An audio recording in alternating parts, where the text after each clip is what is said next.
And this is the second sum from the exercise 2.6. The question is, how many consecutive odd integers beginning with 5 will sum to 480?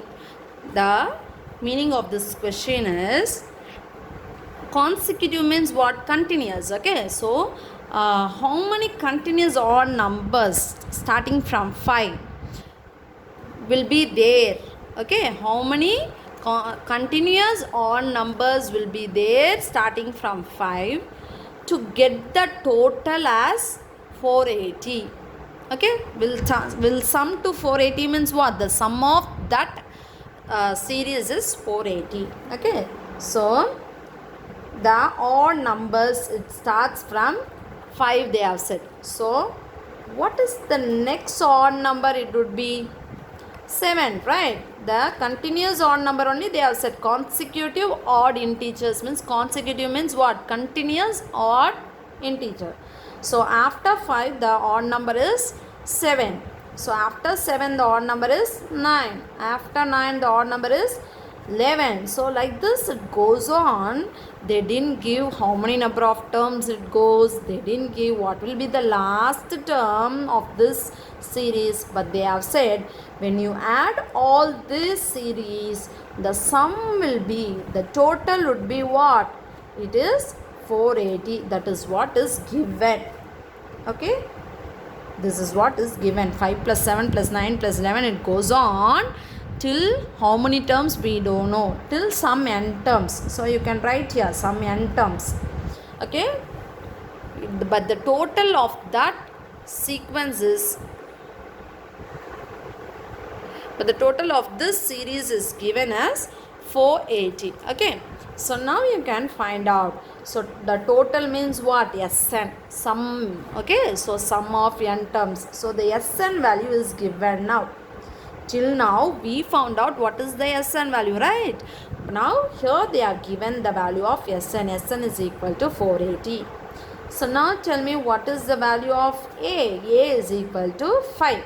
Okay, next what value they are given? From this given series we can find out the D value. D is what? T2 minus T1, term 2 minus term 1. So it is 7 minus 5 is 4. Sorry, 7 minus 5 is 2. So the common difference is 2.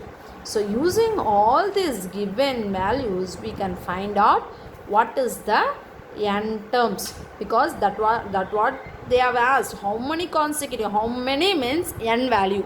Okay, how many consecutive odd integers they have asked. So we want to find out how many terms will be there in this series to get this total. Okay, so we want to find out the value of n. Okay, so Sn is equal to, we have A value, D value. So what formula we can use? N by 2, 2A plus n minus 1 into D. So Sn value now we know, right? So we can substitute this Sn value here. Under this Sn I can substitute this value 480. But I don't know n value. So write that n value as it is, n by 2. 2 into A. So 2 into A value is 5. Plus, again I don't know n value. So write that n value as it is, n minus 1 into D. D value is what? 2. Okay, so now you simplify this to find out the answer. So this is n by 2 for all this. N by 2 is common for all these terms, right? So this by 2, if I take it to the other side, it will come as 480 into 2. That is equal to n into 2 5s are 10 plus multiply this 2 inside. So what will you have? It is 2 into n minus 2. Multiply this 2 is common for n minus 1. 2 into n is 2n. 2 into minus 1 is minus 2. So now multiply this so that you will have 960. 480 into 2 is 960. That is equal to n into, now like terms together. Here I have 10. Here I have 2. This is the constant term. Here I have n variables. So I can't add this 10 with this 2n. I can add this 10 with this 2. 10 minus 2 is what? 8 plus 2n. Okay, so it is 960 is equal to 8 into n is 8n plus 2n into n is 2n square.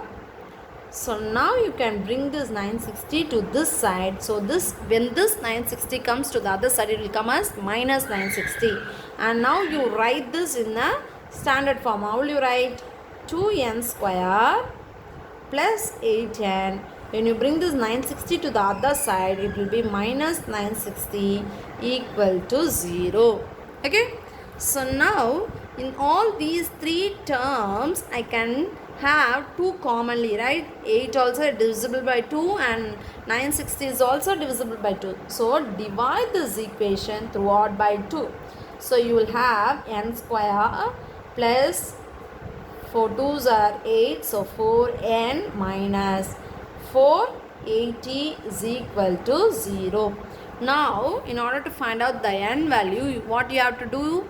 You have to factorize, because this is in the form of quadratic equation, right? The power you have square, and then in the power you have 1, then a constant term. So n square plus 4n minus 480, this is the quadratic equation. So you can factorize 1 into minus 480, it is minus 480.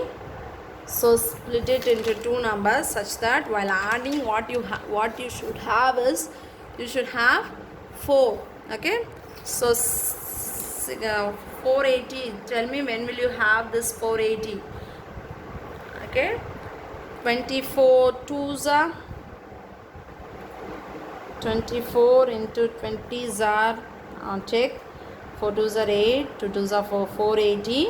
So that while adding you will have plus 4. Okay, so 24 into 20 is 480.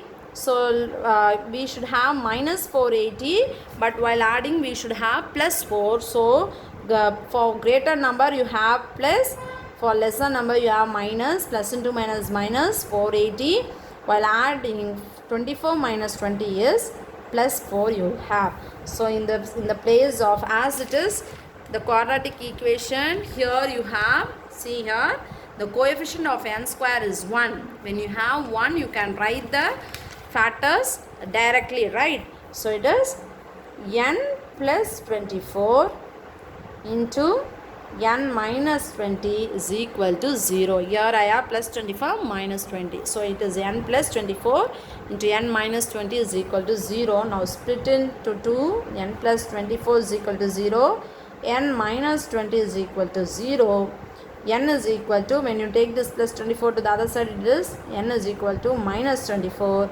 N is equal to, when you take this minus 20 to the other side, it is 20. So see here, we have got 2 n values, but we can't take these 2 values. Okay, so check. See here, n is what? It is the how many terms. Okay, when you are counting the number of rows, you will count 1, 2, 3, 4. You will count in a positive way, right?